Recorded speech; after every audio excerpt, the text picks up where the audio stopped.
Good morning, my seniors, my beautiful seniors. I miss your faces. So, anyway, um, we have a lesson today. This was supposed to post yesterday, and I did not have time to get it done.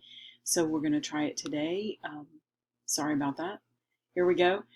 Personal finance. I think this is lesson 5 in the personal finance series. I'm not sure of that. But we are going to talk about sources of consumer credit today. And if I get through all of this in one 15-minute video, we will be fortunate. It will probably turn into 2. So let's get right on it. First of all, there are 3 sources of consumer credit, 3 main sources. We'll talk about other ones at the end, but we're going to talk about each one of these one at a time. Commercial banks, thrift institutions, and finance companies. So if you're taking notes, make sure you leave enough room in between each one of these to expand on what they are. Okay, commercial banks first. These are the big guys that we all know about: SunTrust, Wells Fargo, BB&T. Oh, I don't think BB&T is around here. I think that's in another place. Um, the names we all see around, Synovus. These are not credit unions. We'll get to those in a minute. So this is regular commercial banks. They offer a wide range of loans to both consumers and to businesses. They usually offer installment loans on a secured or an unsecured basis. And remember those terms from our previous section: secured meaning that it's backed up by collateral, unsecured meaning it's not. There's no collateral to go along with it. So an unsecured is like a credit card, whereas secured is more like a mortgage, excuse me, or a car loan. Okay, one of the types of accounts that they may have at a commercial bank, and your book went into a good deal about this, and we're going to talk about it, but honestly, I've never seen this happen before, and I kind of question why it would, and I'll explain that in a minute. The assignment of savings account. This is a loan where your savings account serves as collateral. And this is why I don't really understand why somebody would do this. If your savings account is going to serve as collateral, why wouldn't you just pay off the loan instead of using your savings account and keeping that money there? This results in a hold on the funds on your account. For example, if you had $10,000 in your savings account and you had an assignment of savings loan for $5,000, you could never withdraw the last $5,000 from your savings account until that loan was paid down. So if you don't make your payments, the bank just takes the money out of your savings account. Usually these types of loans have a very low interest rate because they have the money sitting right there to back them up. And that's why I really don't understand why somebody would do this and not just pay for it with their savings account, because in the market we have today, savings accounts have almost no interest on them. They don't get any money. So why would you take out a loan where you're going to pay more interest when you could just pay it off with that savings account? I think a lot of this depends on interest rates for both borrowing and saving, about whether or not this would be a good idea. Okay, a bank would also make a loan with collateral to back it up, like vehicle, real estate, stocks, those kind of things.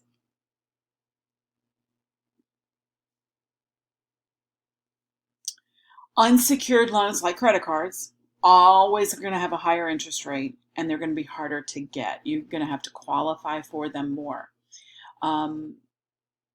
Open-end loans, when this is another term that we talked about in the last chapter. Open-end meaning it doesn't have a set payoff period, it doesn't have a set amount, it could vary from one month to another. It's like a credit card. But open-end loans, there are 2 types that banks tend to do, and one is overdraft protection. Let's say you have a balance in your checking account today of $100, but you blow a tire on the way home and you have to get it replaced. So you write a check for $150 for that tire because you got to get home. well, then you've just overdraft your checking account. You've written checks for more money than you have in the account. So that would mean that that check that you wrote for the tire, the $150, would bounce. It would not be able to be paid.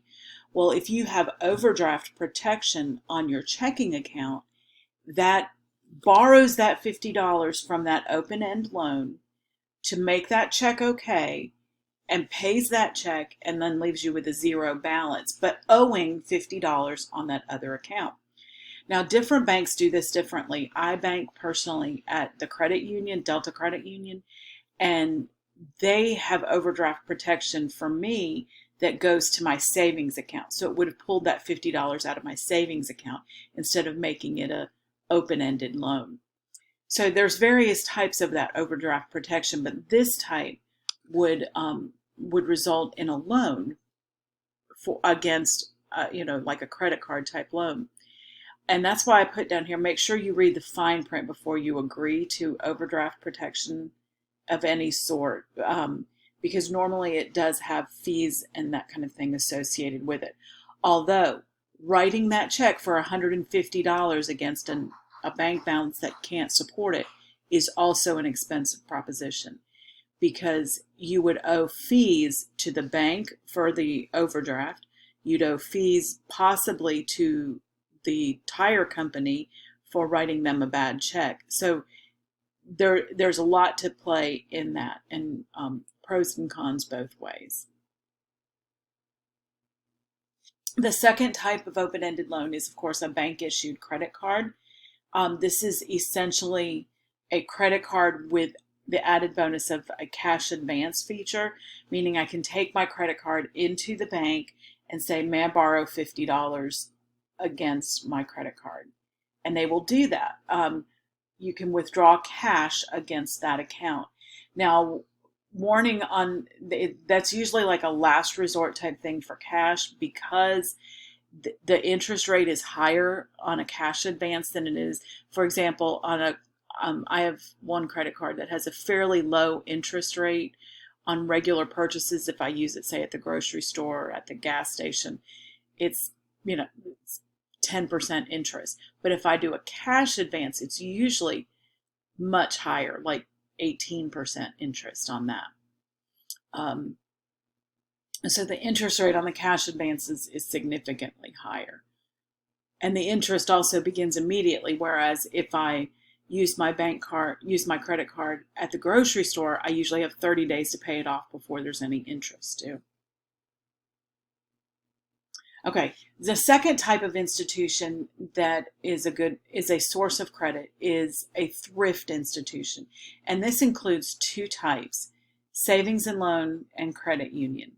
And most of us are probably familiar with credit unions, but we are going to start with savings and loan. The savings and loan, or the S&L, is designed to help the average American afford a home. Now, these used to be everywhere. They were very common. In fact, my favorite movie, It's a Wonderful Life, was an S&L. The guy in the movie owned or ran the S&L. And they loaned money to individuals. And if you watch the movie, you'll see how that works, that they loaned money, they used the money that people had in savings to loan it out and help people buy a home. So that is how an S&L typically works. But these days, there's less than 1,000 of them in the whole country. There was a big crisis with them in the late 80s, early 90s. I actually worked for one when I was working my way through college one summer. And most of them have gone bankrupt and they are no longer in existence. But they do home mortgage. And I think the reason your book goes into such a great deal of information about S&Ls is they use it as an excuse to explain to you the difference between a first mortgage and a second mortgage, which I think they probably need to redo, because S&Ls, they're just nowhere anymore. Okay, so anyway, on your home, when you come to the day that you purchase a home, you can actually get two different types of mortgage on a home: a first mortgage and a second mortgage. A first mortgage is that loan that you use to purchase the home. You use the home as collateral for the mortgage. So if you purchase a home for $100,000, that home has to be worth $100,000 in order to get a loan. And usually you do have to make a down payment so that you're not borrowing the full amount. That was part of the whole home crisis in the early 2000s, that people were making loans for the full amount, and then the house price, the value of the price, the value of the house would go down. So that had to be fixed. Okay, but a second mortgage is different. A second mortgage uses the equity, that paid up value in the home, as the collateral for another loan. And usually you'll do this to repair your home, to add on to it. Some people have even done this maybe to finance a child's education or something like that. So a second mortgage is very different. It is not based on the home's value per se. So go back to our example, you paid $100,000 for your home and you made payments on it for several years. And now you only owe $50,000 left on the mortgage. So you have the home reappraised to find out its current value, and you find out that its current value is actually $120,000.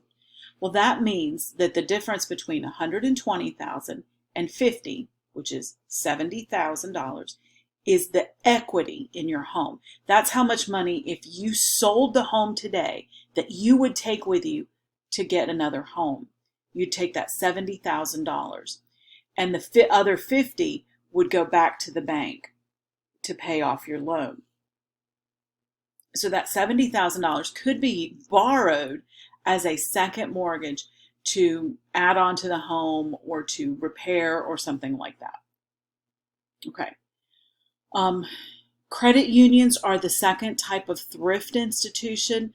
And of course, most of us are probably familiar with this, where we actually, as members of a credit union, we have ownership in that bank. We purchase shares of ownership, and then we add money to our accounts. And usually your car loan, mortgage, all of those can be loaned at a better rate through a credit union than through a commercial bank. They're nonprofit.